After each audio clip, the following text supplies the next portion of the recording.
Ok, ¿cómo están? ¿Me escuchan todos? Sí, doctor. Bueno, que es para complementar básicamente el tema de patología de diafragma. Y dentro de la patología de diafragma, unos elementos más importantes a considerar es la hernia hiatal. Ustedes han leído seguramente, han estudiado mucho sobre ella ya, por lo tanto vamos a tratar de redundar básicamente en los elementos que nos competen desde el punto de vista quirúrgico. La hernia hiatal es una patología por demás conocida que consiste en una deficiencia del tono de la pared esfinteriana que rodea al esófago y que condiciona por la protrusión de un contenido. Esta hernia ha sido estudiada por muchísimos años, desde 1500 que se describe la primera hernia hiatal hasta la segunda o la tercera década del siglo XX en la que se empiezan a aplicar conceptos quirúrgicos más sólidos y ha ido pues desarrollándose en muchos aspectos, en muchos elementos. Aquí solamente les estoy poniendo una fotito para que ustedes tengan una idea de lo que vamos a hablar más o menos, ¿no es cierto? Si ustedes se fijan en este dibujito acá, aquí tienen el esófago, tienen el estómago, el fundus y la hernia por deslizamiento, que no es otra cosa que el recorrido del esófago abdominal hacia la cavidad torácica, y la pared esofágica, que es la protrusión del fundus gástrico a través de esta estructura. No sé por qué tengo aquí una cosa que me sale, ¿qué es esto? A ver, bueno, se va.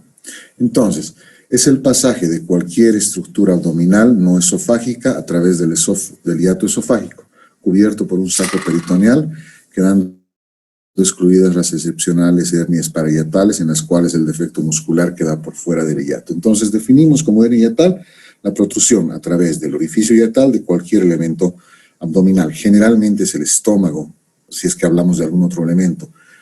Muy pocas veces o muy raro que se produzca por otra estructura. Hay algunos aspectos que debemos que mencionar como generalidades. Como ya les dije ayer, si alguien tiene alguna pregunta que hacer o quiere hacer alguna aclaración, por favor la puede hacer inmediatamente para que podamos resolver las dudas de forma inmediata, ¿de acuerdo? Un primer elemento importante a considerar es que no hay una relación entre la clínica y la anatomía patológica. ¿Qué quiere decir esto? Entre lo que se encuentra y lo que se pretendiese encontrar en función a los antecedentes y al historial. Esta hernia de por sí no es una causa directa de sintomatología. Por esas razones que muchas veces en pacientes en los que encontramos grandes hernias hiatales, importantes hernias hiatales, estas puedan presentarse sin síntomas, puedan eventualmente ser asintomáticas. Les hago una pregunta. Tengo yo en la pantalla una imagen que me ha salido aquí al medio que se llama Please move this window away from the shared application. ¿Les sale también a ustedes? No. Sí, doctor. Sí, doctor, pero aparece y desaparece. No sé cómo podemos sacar esta cosa de aquí. ¿Se puede sacar de alguna manera? No sé. Probablemente tenga otras aplicaciones abiertas, doctor. Sería bueno que las cierre si es que se puede. A ver, no creo que no tengo ninguna. Ay, no sé. Esta cosa cada vez me resulta más complicada, chicos. Bueno, hagan de la cuenta que no existe esa vaina. Entonces, la porción abdominal del esófago, junto con una porción de la zona cardial del estómago, pasan al tórax a través del hiato diafragmático. Esta es la definición de la hernia hiatal por deslizamiento. Vamos a hacer de cuenta que es como si estirásemos el esófago hacia el tórax y jalásemos la parte abdominal, vale decir incluso la parte cardial, y que ésta se encontrase en el tórax. La consecuencia, obviamente, de todo aquello es el agravamiento de la sintomatología generada por la enfermedad por reflujo gastroesofágico. Ustedes no se olviden que la hernia hiatal viene casada con la enfermedad por reflujo gastroesofágico. O sea, es muy común, muy frecuente que una sea generadora de la otra o que una sea consecuencia de la otra, ¿ya? Las caras anteriores y laterales de la porción prolapsada quedan recubiertas de peritoneo, más no la cara posterior. Esta es una consideración importante. Cuando hablemos de hernias paraesofágicas, van a entender ustedes que una de los objetivos, diremos así, es el manejo del saco herniario que se va a generar en función o en torno al prolapso gástrico en este caso. Entonces, el conocimiento de este detalle es importante para ver cómo se hace la reparación a través del manejo del saco herniario anterior y lateral. Aquí tienen ustedes algunas imágenes. Puede prolapsarse de esta manera, fíjense. Esta es una forma de hernia hiatal por deslizamiento. Aquí se ha traccionado, se ha jalado el esófago hacia el estómago y ha jalado parte de su estructura también hacia él. Como ustedes pueden ver fácilmente en esta imagen, pues puede llegar incluso a generarnos un estrangulamiento de la porción proximal, lo que va a generar ciertos datos clínicos que los vamos a mencionar enseguida, básicamente en relación al reflujo gastroesofágico. Y en esta otra imagen tienen ustedes pues las tres formas clásicas de presentación de las hernias hiatales, que son por deslizamiento, en el caso en que sea una tracción esofágica. Tienen la hernia hiatal, la paraesofágica, donde fíjense cómo el fundus gástrico ha atravesado a través del mismo hiato, se pone paralelo al esófago. Y la forma mixta, que es la menos frecuente, la menos, digamos, clínicamente importante también, pues muy poco frecuente. La masa herniada se aloja en el mediastino posterior, por detrás del corazón. Ahora, no llega a producir trastornos por acción mecánica directa o compresiva sobre los órganos del mediastino. Esta es una diferencia muy importante. Si ustedes se acuerdan, ayer hablábamos de las consecuencias de tener todo un contenido intestinal dentro del tórax, la presión que ejerce sobre las estructuras vecinas, que comprometen la función ventilatoria y que comprometen en mucha medida el desarrollo pulmonar también, cuando estamos hablando de pacientes crónicos y en niños. En este caso, generalmente la sintomatología es básicamente gástrica. Entonces, eso es importante tenerlo en consideración. ¿Cuáles son los síntomas de las hernias hiatales? En general son pues dolor epigástrico o retroesternal. Es muy típico que el paciente acude al consultorio con antecedentes de larga data, por lo general, refiriendo dolor epigástrico tipo urente, pirosis retroesternal, tienen un reflujo que le molesta, una regurgitación. Son pacientes que por lo general tienen tendencia a ser muy delgados porque ven que comen algo, pues y empiezan a tener molestias y dolor y estas sensaciones retroesternales. Las hemorragias, que son casi siempre ocultas, no son muy frecuentes, salvo que se encuentren en un estadio muy avanzado, ¿ya? Toda la sintomatología, no solamente relacionada a la hernia, sino también a la presencia de otros elementos como pues el aumento del ácido clorhídrico en el estómago y la generación de gastritis erosivas y todo aquello, que también son condicionantes de la aparición de sintomatología en estos pacientes. Y aquí, un poquito hablando de la fisiopatología, todo concluye y todo define en llegar a la conclusión de que se trata de un complejo hernia, enfermedad, reflujo gastroesofágico. La combinación de ambos elementos son los que en definitiva terminan generando toda la enfermedad, todo el proceso y los que en definitiva condicionan en su momento la realización de una cirugía o no. Básicamente hay tres factores importantes en esto. La dilatación del hiatus diafragmático, indudablemente, a través de la relajación de las fibras y los pilares posteriores, que ya hemos hablado ayer del músculo diafragma, que se desprenden desde el área lumbar y que se entrecruzan al medio para formar el orificio hiatal. El ligamento frenoesofágico, que es un ligamento de contención y que en realidad no es un ligamento verdadero, sino más bien es una estructura que evita que el esófago se desplace hacia la cavidad torácica. Y hay una zona de unos 3 a 5 centímetros de presión sostenida y con funciones de un verdadero esfínter. Es el que medimos, el que utilizamos para las calibraciones y para la medición de las manometrías esofágicas. Como se había comentado anteriormente al inicio, son de tres tipos. Las hernias por deslizamiento, que son las más frecuentes, que la unión esófago-gástrica y una parte del estómago se encuentran por encima del diafragma. Esto se produce, por ejemplo, en un síndrome que se llama síndrome de esófago corto, en el que el esófago empieza a traccionar y crónicamente va desplazando, va jalando, va venciendo la presión de este ligamento que les había comentado y que va traccionando paulatinamente al esófago y parte de ese estómago también hacia la cavidad torácica. Las paraesofágicas, estas se dan sobre todo cuando el anillo esofágico es demasiado grande o está demasiado laxo y entonces se sucede la protrusión del estómago, ¿no es cierto?, de una parte del estómago. Y pueden ser las mixtas también. Otra forma gráfica de señalar lo que les estaba explicando, Aquí es importante ver, fíjense, esta área de transición, esta es el área de transición, que es la unión esófago-gástrica. ¿Bien? En la hernia por deslizamiento, esta área que debería estar dentro del estómago, perdón, dentro de la cavidad abdominal, se encuentra traccionada y se encuentra en la cavidad torácica. Este es un pequeño detalle. ¿De acuerdo? Esta es una hernia tipo 2, una hernia paraesofágica, en la que la unión gastroesofágica se encuentra en la cavidad abdominal, sin embargo es el fundus gástrico el que por un lado ha protruido hacia la cavidad torácica. Y la mixta, en la que ambos elementos se encuentran traccionados y protruidos respectivamente hacia la cavidad torácica. Entonces aquí es muy importante la consideración de la unión esófago-gástrica como un elemento determinante en clasificar si hablamos y tratamos de una hernia de hiato.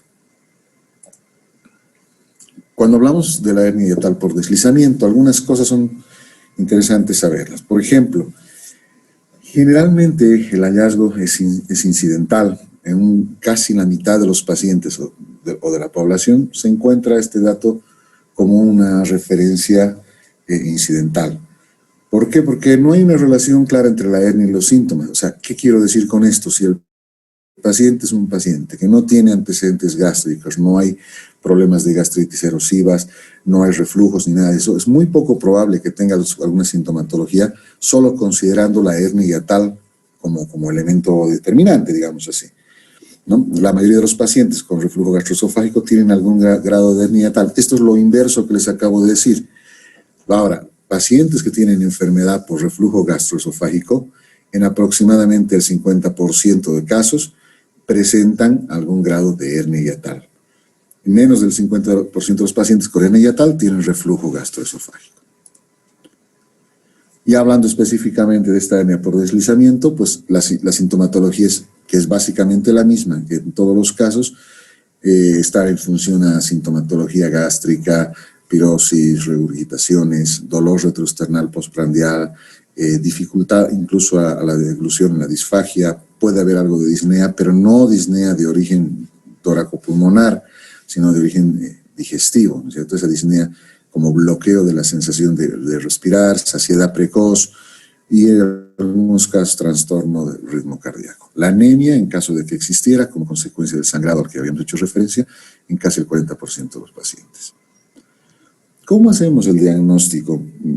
Una anamnesis y un examen físico muy riguroso pues son muy importantes. Establecer el tiempo en el cual el paciente está padeciendo sintomatologías, o sea, desde hace cuánto tiene estos problemas, qué tipo de molestias tiene, cómo es el dolor. Nosotros vemos en la consulta, fíjense ustedes, muy frecuentemente pacientes con esta sintomatología, con la sintomatología propia de una gastritis erosiva, de un reflujo gastroesofágico, que podrían bien estar relacionados a una hernia hiatal y que generalmente son derivados a nuestro servicio como pacientes con colelitiasis o con patología biliar, etc. ¿Por qué? Por la relación del dolor epigástrico, todo aquello. Entonces, importantísimo hacer la discriminación correcta y adecuada de los síntomas que se nos van presentando en estos pacientes. Los laboratorios en general son laboratorios que se encuentran dentro de la normalidad, salvo que existiesen patologías concomitantes que hagan que otros laboratorios pudiesen estar alterados. La anemia, como habíamos mencionado en algunos casos, si es que hay alguna evidencia o algún antecedente clínico de haber tenido algún tipo de sangrado, pues indudablemente va a también estar presente. Pero definitivamente, cuando tenemos un alto índice de sospecha por todo el antecedente comentado, por el reflujo, por el dolor retroesternal y todo aquello, la forma adecuada de hacer un diagnóstico acertado de una hernia de hiato, una hernia diafragmática, por deslizamiento o paraesofágica, pues es a través de una radiografía que se llama radiografía con contraste o contrastada. Y esto se realiza a través de la ingestión de bario. El bario es un contraste que se utiliza diluido y se lo ingiere, y entonces se realizan radiografías al paciente y nos muestran las imágenes pintadas literalmente y que nos puede mostrar aquello. En cualquier caso, existen otros procedimientos como las endoscopías altas, también muy útiles en el diagnóstico de estas patologías, aunque no precisamente de la hernia diafragmática como tal, pero con signos indirectos que nos muestran una elevación de la unión gastroesofágica o un cambio importante en la celularidad de esta zona, ustedes saben que se llama zona de transición, y todo aquello. Las radiografías de tórax y la manometría y pHmetría esofágica, que son procedimientos también realizados, ¿no?, de otro tipo de connotación, vamos a decir así. La tomografía no deja de tener la importancia que todos ya conocemos como un estudio en el que se puede realizar multicortes tanto en reconstrucción multiplanar como axial, y ahí se observan algunos detalles que en realidad son un poco más técnicos, podemos decir que son un poco más de orden de análisis, digamos, del imagenólogo, pero que se los menciono acá para que ustedes tengan conocimiento de ellos. La evidente rotación del eje longitudinal del estómago, la curvatura mayor inicialmente hacia la región anterior, etcétera. Son datos un poquito más técnicos. Y tienen las imágenes. Aquí se pueden ver, están marcadas las zonas herniadas. Esta es una hernia. Aquí obviamente es el hiato. Tienen ustedes imágenes con las protrusiones correspondientes. También en este otro corte podemos ver claramente la protrusión herniada. Estas tomografías son realizadas también con contraste. Es el contraste el que nos permite ver de esta manera. Si ustedes se fijan, el riñón y las estructuras que captan mayor contraste, pues se ven más blancas, ¿verdad? Algunas imágenes radiológicas en las que podemos ver, esta me parece que es la más significativa y la más clara. Fíjense ustedes, estamos hablando de que estos son los diafragmas, estos son los ángulos costodiafragmáticos, aquí están los ángulos costofrénicos, y miren cómo ambos ángulos costofrénicos se encuentran irrumpidos por la protrusión de una imagen en la que se puede evidenciar presencia de aire y también un nivel hidroaéreo acá, ¿no es cierto? Entonces, de repente esta es una de las imágenes más significativas de todo lo que podemos apreciar en esto.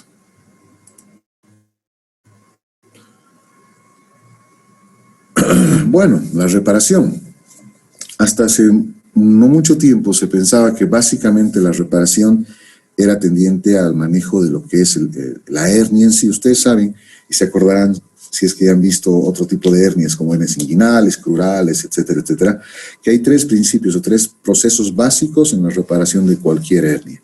Estos son el manejo del saco herniario, la reducción del contenido y la reparación del defecto. Estos son tres principios que se aplican en todos los casos de hernias. En un principio se hacía también esto así, en el caso de las hernias de hiatos, de estas hernias, pero la tasa de recidiva era demasiado alta y no tenían los resultados más adecuados, por lo que lo siguiente que se implementó fue la aplicación de un procedimiento que se llama gastropexia, que se los voy a mostrar enseguidita, que es la fijación tanto del fundus gástrico como de la unión esófago-gástrica en la cavidad abdominal, que en cierto modo disminuía un poco todo esto. Pero me estoy adelantando a estos detalles porque, bueno, venían a colación. Sin embargo, dentro de un contexto general, el tratamiento de una hernia de hiato tiene que pasar por, primero, la consideración indudable de la reparación quirúrgica, ya sea para el esofágico o por deslizamiento, que están en función básicamente de la administración de inhibidores de la bomba de protones. Ustedes conocen el omeprazol, el pantoprazol, el lansoprazol y todos aquellos medicamentos destinados a disminuir la sintomatología. ¿Y por qué sucede esto? Porque en pacientes que tienen hernias de hiato no complicadas o no complejas y en los que se puede controlar la sintomatología a través de esta medicación, pues entonces se puede diferir el procedimiento quirúrgico, ¿de acuerdo? Por deslizamiento no requiere ningún tratamiento específico. Los pacientes con reflujo gastroesofágico asociado deben ser tratados con un inhibidor de la bomba. Eso es lo que les acabo de decir, ¿verdad? Entonces, la idea es ver la posibilidad de que a través del manejo médico se pueda evitar la necesidad de cirugía, sobre todo en pacientes con hernias por deslizamiento. En las pares esofágicas, la evaluación tiene que ver un eventual riesgo de complicación a corto plazo, en cuyo caso, pues indudablemente, la cirugía está totalmente indicada.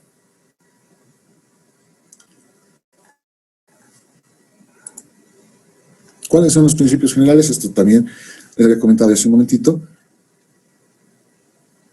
Perdón que se me ha puesto inestable esto. Ok. Ya esto se los había comentado también. Los principios básicos de la reparación de la hernia son aquellos mencionados. Pero luego de haber encontrado que la gastropexia por sí sola no era una salvación, vamos a decir así, para evitar la recidiva importante, es que se aplicaron medidas correctivas mucho más formales, mucho más serias. Y estas incluían la calibración cardial, el cierre de los pilares posteriores, esos pilares de los que habíamos hecho alusión varias veces, y una fundoplicatura. Una fundoplicatura quiere decir utilizar el fondo del estómago para enrollar a manera de nuevo esfínter al esófago gástrico. ¿De acuerdo? Y dentro de estas fundaplicaturas tenemos las más comunes, les he mencionado solamente dos acá, que son una la de 180 grados, que es la de Toupet, y la total de 360 grados, que es la fundoplicatura de Nissen. Ahora les voy a mostrar en qué consisten aquellas. ¿Cuáles son las directivas del tratamiento quirúrgico? Pues reintroducir el estómago al abdomen, indudablemente, cuando estamos hablando de las paraesofágicas o de la unión gastroesofágica también hacia el abdomen. Realizar la resección del saco herniario, reanatomizar la región hiatal, quiere decir cerrarla, y asociarla a un procedimiento antirreflujo, que es lo que les acabo de mencionar. Ya específicamente podemos decir que en las hernias por deslizamiento su sola presencia no constituye una indicación de cirugía, salvo los pacientes que tienen además enfermedad por reflujo gastroesofágico, que es lo que les había mencionado, donde además hay una incompetencia importante del esfínter esofágico inferior. Es por esta razón que tanto en las hernias por deslizamiento como en las hernias paraesofágicas, la cirugía de Nissen o la fundoplicatura es necesaria e importante. ¿De acuerdo? Y también, como les había mencionado, de la indicación quirúrgica es controversial por el riesgo de complicaciones graves. Aquí, muy puntuales, están las indicaciones específicas de cirugía. ¿Qué casos deben operarse? Las hernias hiatales paraesofágicas tipo 2, que son las tipo 2, o las mixtas tipo 3, que son muy raras, como se había mencionado. Esas pueden operarse. Ojo, no estoy hablando de cirugía ni de emergencia ni de urgencia, estoy hablando de cirugía que puede ser programada y puede ser planificada de acuerdo a una serie de elementos y consideraciones del paciente, del medio, del hospital, etcétera, etcétera, ¿no? En esas condiciones vienen estas indicaciones. Las hernias hiatales por deslizamiento, pero que tienen esofagitis grado 3 o grado 4. También estas deben operarse.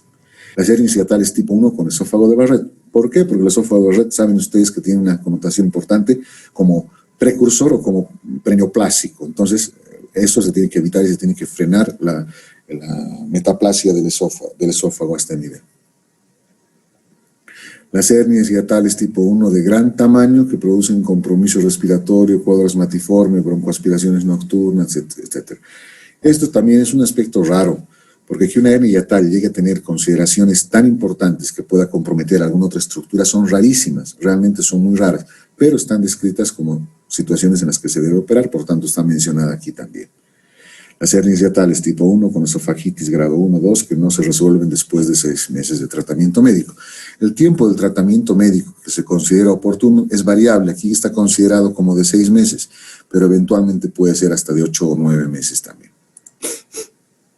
Bueno, y esto es lo que les había comentado. Fíjense ustedes en el primer dibujo, ustedes tienen un esófago aquí, tienen el esófago, el fondo gástrico. ¿Qué es lo que se ha hecho?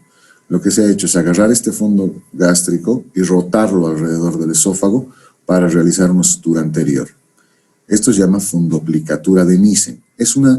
Esta por sí sola no es una terapia completa, no es todo lo que se debe hacer. Por aquí atrás tenemos los pilares posteriores que deben también ser cerrados, se deben fijar, ¿de acuerdo? Y todo esto se realiza a través de una guía endoscópica que puede estar dada por un endoscopio o por una sonda, que regule y nos diga hasta dónde debemos apretar esto. Esto se llama calibración cardial, ¿de acuerdo? Entonces, esos son los componentes de la cirugía antirreflujo y complementarias al manejo de la hernia. Aquí tenemos otra imagen similar de lo que se ha hecho aproximadamente, como en esta imagen en vivo se ve. Y aquí los pasos un poquito descritos. Fíjense, esto es lo que me interesa que vean ustedes. Este es el cierre de los pilares posteriores, ¿de acuerdo?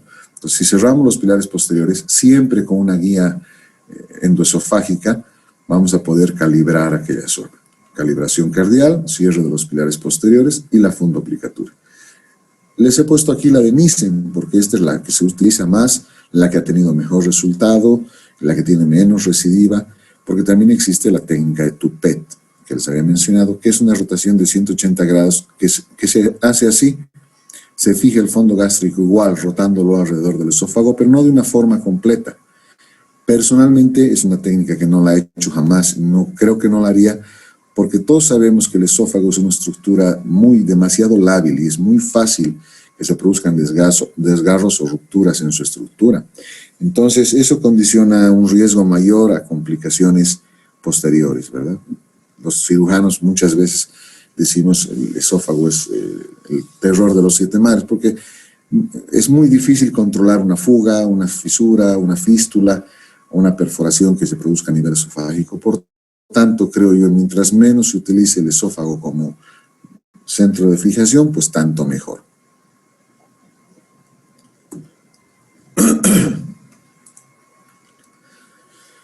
Bueno, en la cirugía tenemos opciones, y dentro de esas opciones tenemos la cirugía convencional versus la cirugía laparoscópica, que hoy por hoy está muy en boga y que se la realiza con, digamos, relativa rutinariedad. ¿Qué ventajas nos ofrece hacer la cirugía por vía laparoscópica? Primero, obviamente, menos complicaciones en el orden general. No se olviden ustedes que mientras menos estructuras sean manipuladas, tocadas, jaladas, menos sangre haya, menos trauma hay en la zona, pues también la posibilidad de complicaciones es menor. Eso incluye las complicaciones cutáneas, piel, hernias, abscesos y todo aquello. Hay una menor agresión parietal, hay una menor agresión al tejido, indudablemente, porque se realiza a través de un material, un instrumental de muy fino proceder. El dolor postoperatorio en los pacientes que son sometidos a esta reparación por vía laparoscópica es mucho menor. El paciente, aunque ustedes van a ver en alguna parte de estas diapositivas, dice hasta 72 horas puede quedarse en el hospital para ser dado de alta. En general, nosotros en el hospital, en el seguro, por ejemplo, estos pacientes se van de alta al día siguiente. Se van de alta al día siguiente con una vía oral relativamente establecida y en muy buenas condiciones generales. El dolor es en general mucho menor. ¿Por qué es menos el dolor en la cirugía laparoscópica? Porque básicamente lo que duele en una cirugía, indudablemente, que duele también todo lo que se ha quemado, cortado y tocado por dentro. Pero lo que más duele básicamente son las heridas. Entonces, en este caso, al hacer heridas pequeñitas, el dolor es mucho más controlable. Menor pérdida de sangre en el intraoperatorio, indudablemente también. Esta cirugía que normalmente requiere de un manipuleo muy grotesco del estómago para poder rotarlo a través del esófago, en la cirugía laparoscópica es un procedimiento muy bien realizado, gracias a que hay una visualización muy clara de la región hiatal. Hay algunos cuidados técnicos indudables que hay que tener, sobre todo cuando se está disecando la zona de la unión esófago-gástrica y todo aquello, los cuidados generales de no lesionar los vasos cortos posteriores en su totalidad y, bueno, con algunas consideraciones técnicas, digamos, que se realizan en esta cirugía, pero por lo general se ve muy bien, se ve muy claramente y se puede resolver, ¿no? Y una, pues obviamente, mejor disección mediastinal. ¿Cuándo no es buena la laparoscopía? Cuando tenemos una herniación paraesofágica importante que va a implicar tener que manipular mucho tejido para poder extraerlo del área herniada. Las desventajas, bueno, como cualquier procedimiento fino y moderno, pues en primer lugar están los costos, son procedimientos bastante más caros. La accesibilidad a un equipo de laparoscopía no está dado, aunque hoy por hoy ha aumentado muchísimo en casi todas las clínicas, vamos a decir las clínicas más importantes tienen sus equipos de laparoscopía, pero no son todas, y además en muchos casos no tienen los equipos necesarios y completos, sobre todo en lo que a pinzas se refiere, necesitamos algunas pinzas especiales. El entrenamiento es un elemento muy importante y en nuestro medio es tal vez uno de los más importantes por varias razones. Primero, porque no tenemos una incidencia muy grande de pacientes para operar esto. En el seguro se operan 2 o 3 al año posiblemente, no creo que más. Vamos a decir, ya hasta 5 lleguemos. No es un número suficientemente grande como para poder generar una formación y un entrenamiento adecuado en esta cirugía para los cirujanos. Entonces, y esto requiere de un entrenamiento importante, ¿no? Como les decía anteriormente, la necesidad de realizar reducciones importantes de tejido herniado en la cavidad torácica es una limitante porque laparoscópicamente no siempre se puede conseguir este objetivo. Entonces, eventualmente es necesaria la mano para traccionar intestinos o para traccionar el mismo fondo gástrico que puede estar encarcelado, etcétera, etcétera, ¿no? Y una vez retirado el contenido de la hernia, tenemos que evaluar el tamaño del orificio. Orificios muy grandes o grandes reparaciones que se tengan que realizar también constituyen un problema técnico para que podamos hacer el procedimiento por vía laparoscópica. Más o menos esta es la imagen que se tiene cuando se realiza la reparación. Fíjense ustedes cómo ha quedado reparado. Aquí está el abombamiento herniado. Y como en general pueden hacerse de dos formas. Se puede hacer una sutura continua. Este es un hilo que se llama prolene. Y puede realizarse una sutura continua o puntos separados como estos, que a mí me parecen los más adecuados. Esta es la reparación. Ahora les digo alguna otra cosa. Y finalmente, algunos cuidados en el posoperatorio. ¿Cuáles son los cuidados más importantes que se pueden tener en estos pacientes? En primer lugar, todos los pacientes salen de quirófano con una sonda nasogástrica que debe ser retirada unas 4 a 6 horas después de la cirugía. No se necesita mantener sondas nasogástricas por más tiempo. Ya a la mañana siguiente podemos iniciar la vía oral con una dieta líquida simple que implica agua, té, anís, manzanilla, cualquiera de estas cosas. Y en la tarde ya se puede prolongar la dieta a una dieta blanda. En cualquier caso, el paciente esta dieta blanda ya la puede recibir en su casa. Ahora bien, ahí les he puesto con un puntito alto hospitalario a las 48 a 72 horas. Nosotros normalmente lo hacemos a las 24 horas. El paciente se opera y al día siguiente se puede ir a la casa, ¿no? ¿Qué cuidados en cuanto a la dieta? Pues obviamente la ingesta de cosas exageradamente pesadas o en grandes cantidades pueden generar algunos trastornos, aunque no necesariamente directamente relacionado con recidivas, con dehiscencia de la sutura o alguna cosa, pero sí con molestias deglutorias, dispepsia, dolor. Entonces, por lo tanto, es que al principio la dieta tiene que ir paulatinamente progresiva, ¿no? Normalmente no se utiliza antibióticos en estos pacientes. Ahora, aquí les hago otra aclaración. El uso de los antibióticos que no es necesario, no está indicado en un procedimiento reglado, en general, en muchos casos, el mío en particular, general sí uso siempre antibióticos. En todos los pacientes hago una profilaxis antibiótica por muchos factores, entre otros, no sabemos cómo está el ambiente, no sabemos cómo han estado esterilizados los instrumentos y todos estos elementos que pueden de forma externa, de forma foránea, pueden generarnos algún tipo de complicación. Entonces, el uso de antibiótico profilaxis, una dosis previa a la cirugía, me parece a mí que es prudente. Les estoy comentando esto, que es lo que encontré en la literatura, que mencionan no es necesario. Ahora, ¿cuándo sí, dice la literatura, es necesario el uso de antibiótico? Cuando el procedimiento ha tenido alguna variabilidad que no está dentro de lo expectable. Ha habido alguna situación, alguna eventualidad que puede poner en riesgo de contaminación infecciosa de la cirugía, ¿no? Se hace un seguimiento inicialmente a la semana del posoperatorio inmediato, en el que tenemos que evaluar primero la facilidad de la deglución, tenemos que evaluar si hay algún síntoma de reflujo, tenemos que evaluar el contexto de la herida quirúrgica y abdominal, el tránsito intestinal, la tolerancia a la vía oral, y posteriormente se hace un segundo control, diremos así, al mes de la cirugía, ¿no? ¿Por qué al mes? Porque se asume que este será el tiempo aproximado en el que si fuese a producirse una estenosis, por ejemplo, por decirles algo, por una estrechez, porque se han cerrado demasiado los pilares posteriores, el proceso inflamatorio ha cedido hasta entonces y se consolida lo que eventualmente puede significar un proceso obstructivo. A los 3 meses se hace una radiografía de control y a los 6 meses un estudio endoscópico que básicamente tiene por objetivo el de observar digamos, revisar la progresión esofágica en cuanto a su epitelio y su mucosa. Cuando hay disfagia posoperatoria, el paciente tiene que ir necesariamente a dilataciones endoscópicas, que es lo primero que se puede intentar. Este es un procedimiento también que tiene algunas aristas y en muchos casos podría resultar siendo más bien contraproducente, porque resulta ser que si estas dilataciones endoscópicas son realizadas de una manera demasiado abruptas, demasiado bruscas, muy traumáticas, diríamos así, la posibilidad de que estas fibras musculares generen fibrosis es muy alta y entonces puede generarse más bien el fenómeno inverso y una estenosis más prolongada o más intensa, ¿no? Ahora, una vez que se ha intentado las dilataciones endoscópicas y esto no ha tenido buen resultado, pues entonces hay que pensar nomás en la alternativa quirúrgica, en la reoperación.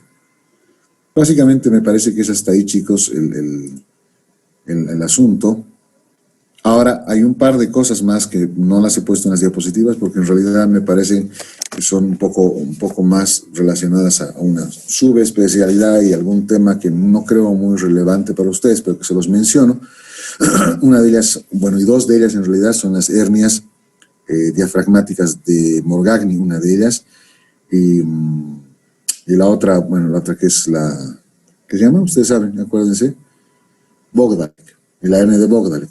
Ambas son hernias congénitas que son generalmente diagnosticadas en tiempos más prolongados, a largo plazo, que la hernia de Bogdalek generalmente posterolateral es izquierda, por ejemplo, mientras que la de Morgagni es derecha. La hernia de Morgagni se resuelve quirúrgicamente, generalmente por toracoscopía. ¿Por qué? Porque es una hernia que con el tiempo lo que ha hecho es estar en relación al hígado se ha deformado y ha protruido hacia la cavidad torácica. Entonces, es mucho más factible su reparación por esta vía. Ambas son hernias que se tratan generalmente en los primeros años de vida y cuando son diagnosticados oportunamente, según y a decir de algún colega cirujano pediatra, me decía, se operan pacientes a los 6 días de nacidos, cuando son diagnosticadas en aquel momento. Entonces, imagínense, y en esos casos sí se justifica plenamente el uso de la paroscopía neonatal. Esto solamente se los comento de manera un poco de miscelánea para tener una idea. ¿Tienen ustedes alguna pregunta? ¿Quieren saber algo más al respecto? Sí, doctor, buenas noches. Yo tengo una duda, en sí es más como una aclaración. Mencionó que las hernias por deslizamiento no deben ser tratadas al menos que presente esofagitis quirúrgicamente. Y lo que se les hace es dar inhibidores de la bomba de protones. En estos pacientes tenemos que realizar algún tipo de seguimiento y por cuánto tiempo tenemos que dar los inhibidores de bomba de protones. Mira, teóricamente, y como les había mostrado en una diapositiva, el seguimiento que se hace antes de tomar una decisión quirúrgica es de 6 meses, que eventualmente se puede prolongar hasta 8. Pero básicamente tienes que tomar los 6 primeros meses, y no solamente son los inhibidores de la bomba de protones, o sea, digamos, es el pilar del manejo de estos pacientes, pero a ello tienes que incluir el tema de la dieta, tienes que incluir que el paciente no puede comer 2 horas por lo menos antes de recostarse a dormir, que generalmente debe usar una cama con una elevación de 45 grados, ¿verdad? Entonces, todo este esquema tiene la idea de que se maneja al paciente por 6 meses, hasta 6 meses. Si esto no ha resultado, y ya teniendo el diagnóstico, tú ya sabes que el paciente tiene una hernia por deslizamiento, que has tratado de controlar por esta vía, y esto no ha dado resultado, entonces la cirugía antirreflujo está plenamente indicada. Está bien, doctor, muchas gracias. Una pregunta más. ¿Cuáles vendrían a ser las desventajas de la cirugía o la fundoplicadura con Nissen? He escuchado que existen... Sí, la fundoplicadura. ¿Las desventajas? ¿Perdón? ¿Me preguntaste las ventajas o las desventajas? Complicaciones, las desventajas de este procedimiento. No, unas son desventajas y otras son complicaciones. Las desventajas en realidad en relación a las otras técnicas no tienen ninguna. Técnicamente en el momento de la cirugía de repente la complicación técnica quiere decir lo más difícil que es rotar el estómago en 360 grados, eventualmente podría considerarse una desventaja. Las complicaciones son que se realice la fundoplicatura de una manera demasiado estrecha, demasiado cerrada, y no se tome el cuidado de tener en medio, nosotros usamos generalmente un endoscopio, pero otros utilizan sondas en medio para hacer esta calibración cardial, y entonces quede demasiado estenosado el esófago. Esa nuestra cirugía quede demasiado cerrada, lo que va a provocar una disfagia importante en el paciente. Esta sería básicamente la principal complicación. Obviamente, al ser una cirugía que está implicando manipuleo del estómago, del fondo gástrico y del esófago, también la posibilidad de una perforación o una lesión esofágica están ahí presentes, lo cual constituye una complicación seria y muchas veces incluso mortal. La posibilidad de una mediastinitis, la posibilidad de otro tipo de daños pueden ser muy, muy serios. Entonces, esto es, digamos, lo serio en relación a ello. Esta cirugía de Nissen en general. Está bien, doctor, muchas gracias.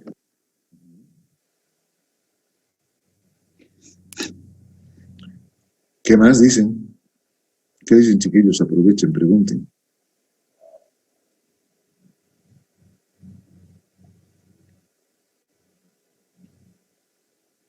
Doctor, buenas noches. Usted habló Hola, que habían dos técnicas que se podían utilizar. Quería saber cuál es la que tiene menos recidivas. ¿Te refieres a las técnicas de fundoplicatura? Sí, doctor. Bueno, de las dos técnicas que les he comentado, la que tiene menos tasa de recidiva es la de Nissen-Rossetti, que es esta última. Porque la sutura que se realiza, o sea, los puntos que ustedes han visto que se ponen serosos gastrogástricos, entonces entre el estómago. El estómago tiene serosa y por tanto es una pared mucho más resistente y que tiene mucho más capacidad de quedarse firme. Por lo tanto, va a tener menos recidiva que la otra técnica, que es la técnica de Toupet, y que tiene más tasa de recidiva porque los puntos se fijan al esófago, no se llega a rotar completamente el esófago con el estómago. Entonces, se ponen puntos cero esofágicos, se fija al esófago. Entonces, la posibilidad de desgarrar la sutura en el punto esofágico es mucho mayor, por tanto, la posibilidad de recidiva también. Pero ojo, que la recidiva no está solo en relación a la técnica de fundoplicatura que se utiliza, sino también a la consideración adecuada de la fijación de los pilares posteriores o del cierre de los pilares posteriores y de la gastropexia que se está realizando. Una gastropexia mal realizada o un inadecuado cierre de pilares posteriores, aún con una buena fundoplicatura, pueden generar una recidiva. Entendido, muchas gracias.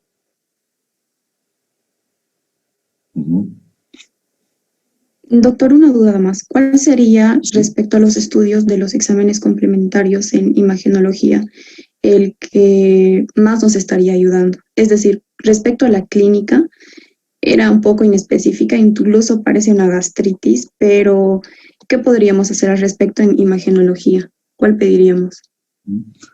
Mira, si tú vas en orden, de repente tendrías que empezar con una radiografía de tórax, de abdomen, pero definitivamente la que te va a dar una pauta casi sin discusión es un llama tránsito gastroesofágico, ¿no? O esófago gástrico, que es en la demostración de contraste y la realización de varias tomas. Esta te muestra la ADN por deslizamiento, te muestra la pared esofágica, te muestra si hay estenosis, te muestra el grado de reflujo, porque incluso va más allá, puedes evaluar otra serie de patologías también en el bulbo duodenal y todo aquello. Entonces, para mí, el estudio más cabal, más cómodo, más rápido, más barato, más accesible y más certero es indudablemente este trago de bario. Ahora las exquisiteces diagnósticas han ido mucho más allá y eventualmente si tienen la posibilidad de hacer una tomografía con contraste, pues está bárbaro, ¿no? Pero definitivamente con este estudio de bario es suficiente.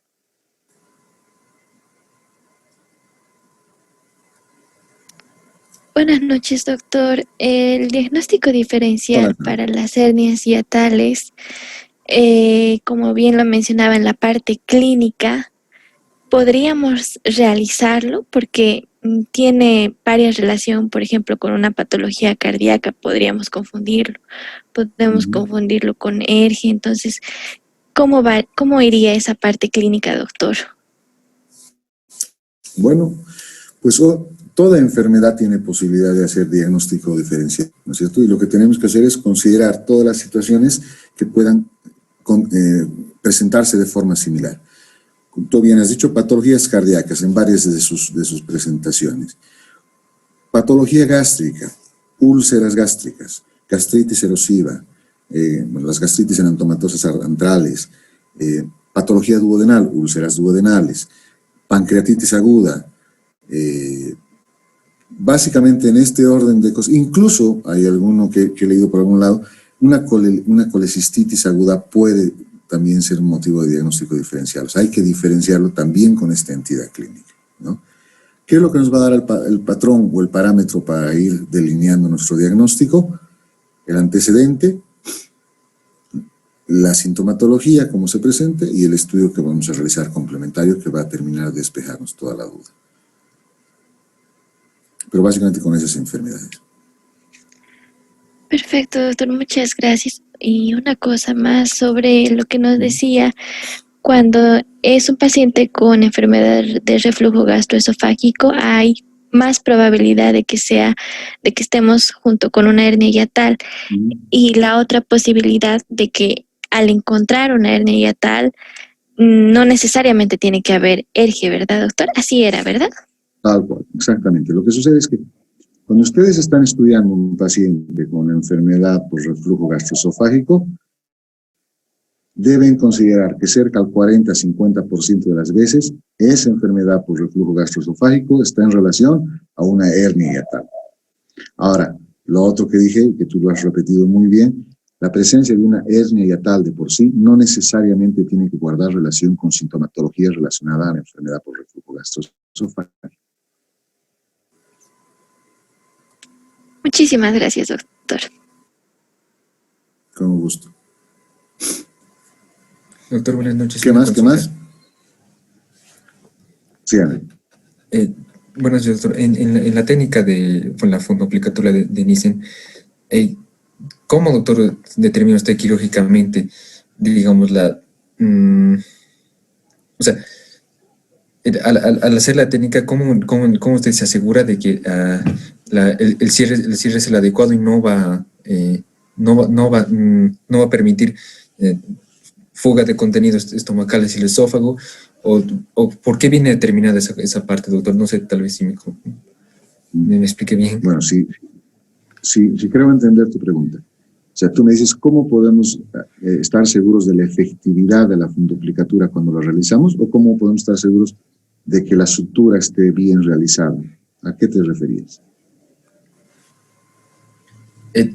Bueno, sí, doctor, tal vez a la última parte, ¿cómo? O sea, al aplicar la técnica y no hacer la rotación y al suturar el estómago, ¿cómo uno tiene la certeza y la seguridad de que, o sea, la técnica que está haciendo, o sea, no va a llevar una recidiva, ¿no? Hay como, relacionándolo un poco a lo que nos dijo, ¿no? Que se tenía que poner una guía y determinar la presión, ¿no? Entonces, a eso iba, doctor. Entonces, ¿ahí tenemos algún indicador, algún medidor de esto para evitar cualquier recidiva? Lo que pasa es que cuando usamos el endoscopio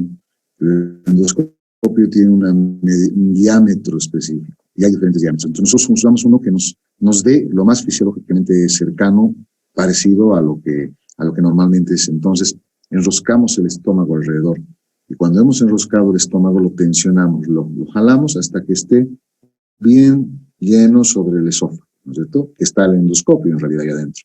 El endoscopio es el que nos está marcando hasta dónde va a llegar. Una vez que quitemos el endoscopio así, va a quedar el lumen, ¿cierto? Va a quedar el lumen de acuerdo al diámetro que nosotros hemos medido. Entonces, esta es la forma de medir. Ahora, ¿cómo podemos estar seguros de que este procedimiento va a tener éxito? Cuando hemos terminado de rodear el estómago y hemos empezado a poner los puntos, en base a algunas condiciones técnicas, como por ejemplo la realización de puntos separados. Uno. Segundo, del material que se está utilizando para tal efecto, que generalmente tiene que ser un bicril o una sutura PDS del 2 ceros, por decirte, son temas técnicos, pero que nos dan cierta confiabilidad de que esa sutura que estamos realizando no se vaya a soltar. En algunos otros materiales y en algunas otras circunstancias, si es que sobre todo se ha hecho sutura continua. Hay algunos que hacen sutura continua, que ponen los puntos y hacen una hilera, una pasadita de 3 o 4 puntos. Si se suelta una parte del punto, toda la hilera se suelta, entonces se desbarata la fundoplicatura y entonces fracasa.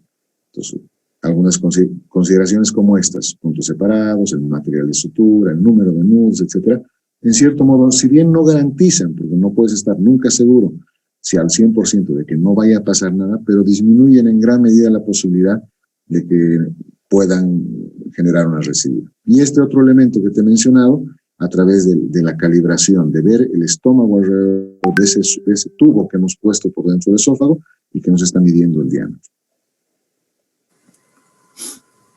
Muchas gracias, doctor. Gracias. No hay de qué.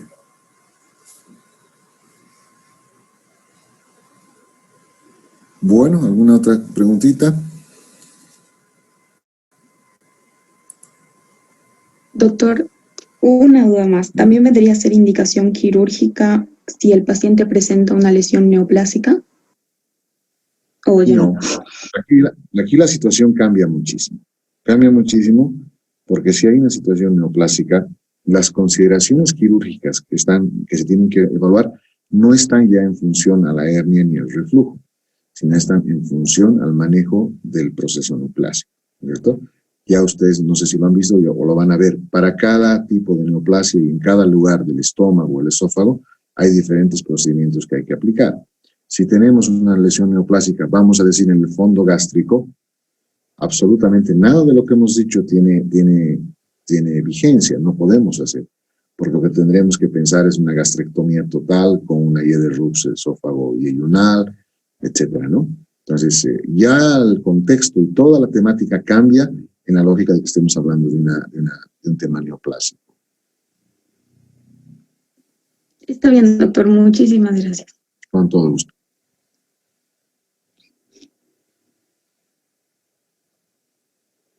Bueno, no sé si tienen alguna duda más, pues si no la tienen, les agradezco mucho por su atención. Me alegro haberlos visto, aunque sea de pasadita, aunque en realidad no los he visto, pero los he escuchado. Ya nos veremos algún rato. Si por aquí está alguno de mis alumnos de prácticas, por favor que se comuniquen conmigo, porque hoy ya los he extrañado. Así que para que coordinemos la actividad de mañana.